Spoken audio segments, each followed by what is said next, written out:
Hey guys, Chris here from Carolot Farm. It is officially spring now, so happy to say. And I've got planting that needs to be done today, so let's see what we've got. What I'm planting today is a mix. I have one collard, and this needs to go back and probably join the collards that I planted just the other day. There's room in that bed. And then it looks like I have 8 broccoli plants. 6 of the 8 did come from our local farm and garden store. It was just a 6-pack. We up potted a few days ago. So I'm gonna put those in the ground. 2 of the plants we did start from seed ourselves, but we've had some challenges with some of our seeds this spring. A lot of them just haven't germinated or done much, and so I did buy that 1 6-pack. I also have a 6-pack of cabbages that I bought as well from that same farm and garden store. They're turning yellow. Oop, about dropped them. They're root bound though, because I bought these plants several weeks ago and we then had a cold snap, and so we didn't plant them. They definitely need to get into the ground, but I do have a 6-pack of green cabbages. And we have 2 little purple cabbage, red cabbage, whatever you want to call it, that we started ourselves. And then up on the porch, we have a bunch more cabbages that we started from seed, but they're still really small and way far behind. So today I've got that 1 collard. I think I've got 8 broccoli, like I told you. And then it looks like 8 cabbage. Shouldn't take too long. Here's a quick look at what we have hardening on the back porch. Shallots, leeks, we have bok choy. These are the sweet potato slips that we're growing, so that's new for this season. So we've got a lot going on, it's just a little farther behind. When I planted my collards, I think it was a week ago maybe, this one little plant was still quite small, and so we did give it a good long weekend to mature and grow. It looks great now, and I definitely think it's ready to join the rest of our collards right here behind me. I'm not sure if you have seen any of our winter gardening videos, but we had 3 crops that did not mature in the fall. We had broccoli, cauliflower, and cabbages. We covered them this winter and they made it through by and large. The broccoli did fizzle. The cauliflower was looking good. However, it's now all dried up. I'm gonna pull the plants. They're totally spent. And the only thing we have left from the fall are those cabbages, and they're actually looking pretty good. I mean, we're gonna actually truly have some good cabbage heads, so that's great. But the broccoli and cauliflower really, it didn't do what I was hoping it would do. We'll keep at it. It was our first winter of trying to do that winter gardening, and it really was just a fluke. You know, it was only because our crops didn't mature in the fall like we had intended. So we'll keep at it. But I did want to update you that the cauliflower didn't make it. I do want to show you an updated check on the cabbages though. You can see there are some little heads forming deep down inside. You know, this one looks decent here. Next door it's got a little head forming. So we will be getting some cabbages here soon, but broccoli and cauliflower just didn't make it to maturity. Maybe next year. Our sugar snap peas are continuing to do well. They're about 1 inch tall now, so that's fantastic. And just today, when I took the cover off, I am beginning to see where our kale has sprouted. I'm trying to zoom in for you slowly, but those little teeny green specks are kale plants. So we will have some kale as well this spring, which is another wonderful sign to see. But now it's time to get dirty and plant those plants. We did just till this part of the garden last Wednesday. Today is just now Monday. So it's been sitting for a few days. I will want to rake over this bed one time, maybe level it a little more, pull a few weeds out if I find them. But the soil should be in pretty good shape, because when I planted our potatoes late last week, everything was looking really good and the soil was very pliable, very soft, and it had just the right amount of moisture. It's a touch drier now. We haven't had rain for a few days, but it shouldn't take much to prepare this bed. Our garden is a little behind schedule this year, and that's largely because of Winter Storm Fern. Everything here was covered by, you know, inches of sleet and ice for many, many weeks, and we only just thawed out not too long ago. So We've done the first till. Normally by now though, we would have done a second till. So when I start raking, I am finding some large clumps of weeds. I'm just discarding them and throwing them to the side.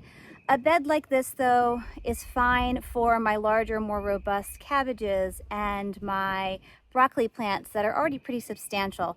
They'll be fine in this bed. It's not as finely, the soil hasn't been as finely, you know, tilled and kind of chopped and such. I wouldn't though want to put a really small, teeny tiny kale seed like I did over here in this bed. This bed, because this was a broccoli bed from the winter, the soil was already in much, much better shape. It wasn't overrun with weeds. And so that was a much better place to plant those really small, tender, teeny tiny seeds.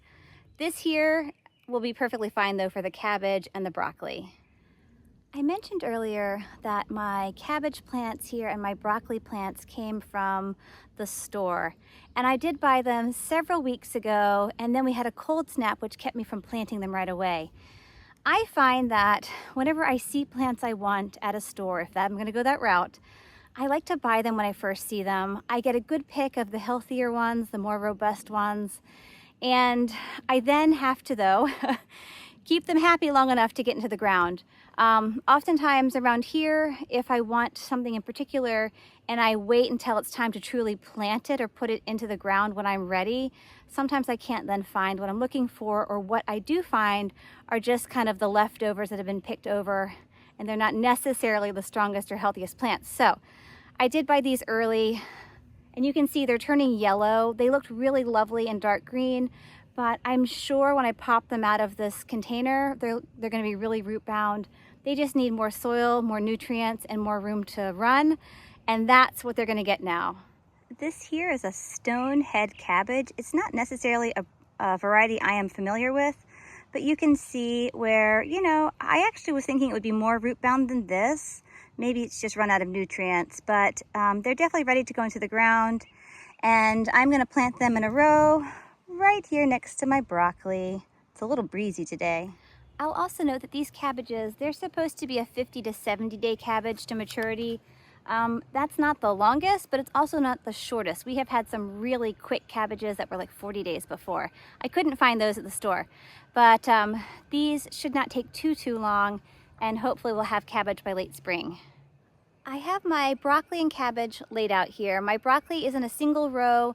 These plants are they tend to grow taller, and they might bush out a little, but not too much. The cabbage, however, does need a little more real estate, and so I've staggered my cabbages rather than being in a straight line, and they've kind of zigzagged their way down the bed here. Now that they're all laid out though, I like how they look. They might be a little closer, the cabbages, than they would recommend, but that is a tendency of mine. So here we have it. We're gonna go ahead and truly dig these little holes, pop them in, and then probably give everything some water because the soil is getting a little dry. One more look here at everything. I have a little kitty cat coming to do some inspecting. Everything looks pretty good. And then I do have to go and put one more little collard that's right there at the end of that far bed into the ground as well.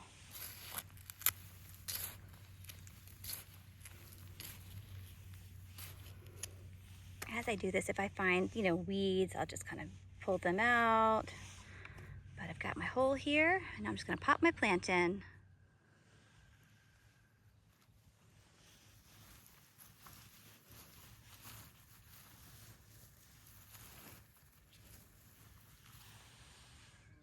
You can see that this collard plant has a very significant root structure on it. It's a good thing it's going into the ground because it's definitely ready for the garden.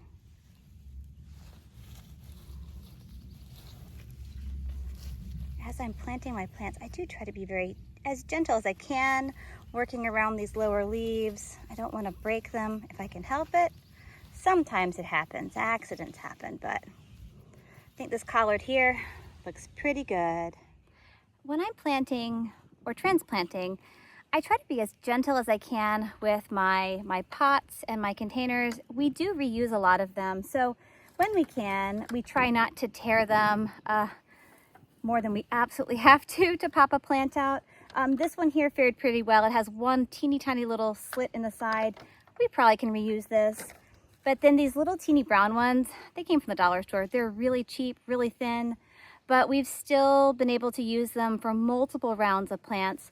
We started our tomatoes and our peppers last year, and now this spring we're reusing them for the broccoli and the collards, and I think we have lettuce and all in the house. So again, we try to reuse, reduce, recycle whenever and wherever we can. Here's a look at everything we planted. We have our broccoli plants and our cabbage plants. And then down here at the very end of our collards is that one last little collard plant. So a pretty good day's planting. Thank you so much for joining me today here in our early spring garden. It just feels so good to be back at it. You know, we got the broccoli in, the cabbages in today, that one more little teeny collard plant. Last week I planted my potatoes. The week before that, I planted sugar snap peas and kale. So again, this early spring garden is moving right along. I still feel like we're a little behind because of all that winter storm mess that Fern left here for so long. But I think everything's gonna do all right. And in the house, we still have tons more plants. I showed you those little pictures earlier. We have shallots and leeks, and we have our very own sweet potato slips that we're starting, which is really exciting because they're growing on our old potatoes from last year. So that's pretty cool. First time we've done that. We have lettuce plants. We're gonna soon be starting, I think, our tomatoes and our peppers. So there's just so much happening here around the farm. I hope you've got a great garden going yourself, and if not, stay tuned, check back, because we will have tons of updates as we head into the spring and throughout the gardening season. So hope you are enjoying this beautiful, beautiful weather wherever you are, and we hope to see you in the future. Bye guys.